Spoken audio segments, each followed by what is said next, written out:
அழகா பாடு. ஒரு விஷயம் இன்னொரு கரங்களை தோமாக எல்லாமே. ஆமென். நாம் வாசிக்க இன்னுமாக வசனங்கள். பிலிப்பியர் புத்தகம் 2வது அதிகாரம்.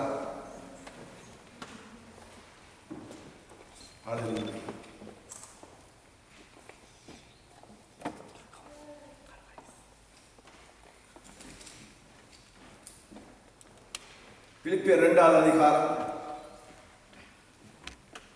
அதுக்கு முன்பாக நான் லூக்கா புத்தகத்தில் வாசிக்கிறேன். ஆண்டவர் பிறப்பை இது இப்படியாக சொல்லப்படுகிறது.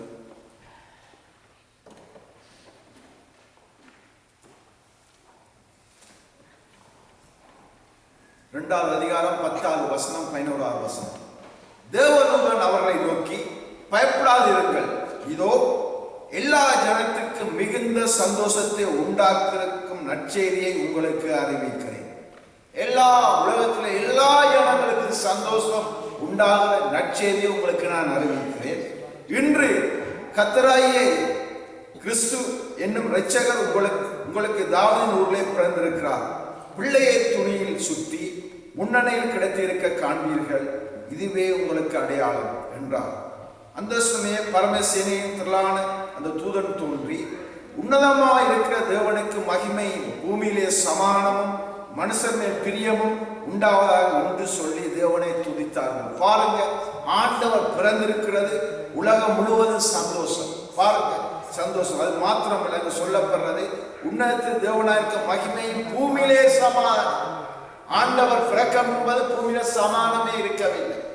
எங்கு பார்த்தாலும் பிரச்சனை இன்று நடக்கிறது. ஆனால் ஆண்டவர் முன்பதாக நடந்தது. தேவன் பழைய ஏற்பாட்டு பார்த்தீங்களா, ஆண்டவர் வந்து ஒரு மனிதனை படைக்க ஒரு பிரச்சனை உருவாகி கொண்டே இருந்தது. பிறகு ஆண்டவர் யோசித்தார், ஒரு மனிதன் பிறந்து மறிச்சு மண்ணுக்கு போவது நல்லதல்ல. நான் அதற்காக மனிதனை படைக்க இல்லை. ஒரு மனிதன் மறிச்சு மண்ணோடு போவது அவருக்கு பிரியவும் அல்ல. அதனால இந்த மனிதன் அவன் வளர்ந்து ஒரு நாள் வந்து ஒரு மறிச்சாலும் எழுப்பி பரலோகத்துக்கு வரவும்னே தேவன் சித்தம் பண்ணார், தன்னோடு இருக்கும்படியாக. அதுக்கு தான் இயேசு வந்தார். சொல்லப்படுறது, தேவதூதர்கள் அவளை விட்டு பரலோகத்துக்கு போன பின்பு மேய்ப்பர்கள் ஒவ்வொருவர் நோக்கி, நாம் பெத்லெகேம் ஊருக்கு போய் நடந்ததாக கர்த்தரால் நமக்கு அறிவிக்கப்பட்ட இந்த காரியத்தை பார்ப்போம் வாருங்கள். தீவிரமாக வந்து மரியாதையும் யோசேப்பையும் முன்னணியில் கிடைத்திருக்க பிள்ளையை கண்டார்கள்.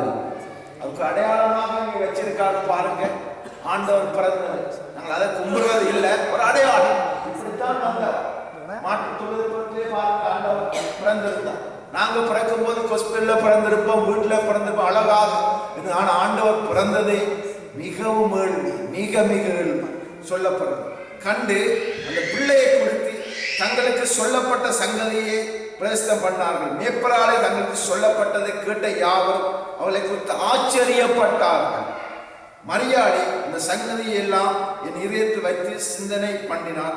மேய்ப்பர்களும் தங்களுக்கு சொல்லப்பட்டபடியே கேட்டு கண்ட எல்லாவற்றையும் தேவனை மகிமைப்படுத்தி துதித்துக் கொண்டு திரும்பினார்கள். பிள்ளையை விசேஷன பண்ண வேண்டிய 8ஆம் நாளிலே அது கற்பத்திலே உட்பவிக்க முன்பே தேவதனால் சொல்லப்பட்டபடியே அதற்கு இயேசு என்று பெயரிட்டார். ஆண்டவர் பிறப்பு தான் சொல்லப்படுறது.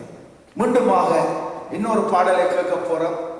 நந்தாலே அசரி என்ற ஒரு சிங்கள பாடலை பாட கேட்போமாக. வா.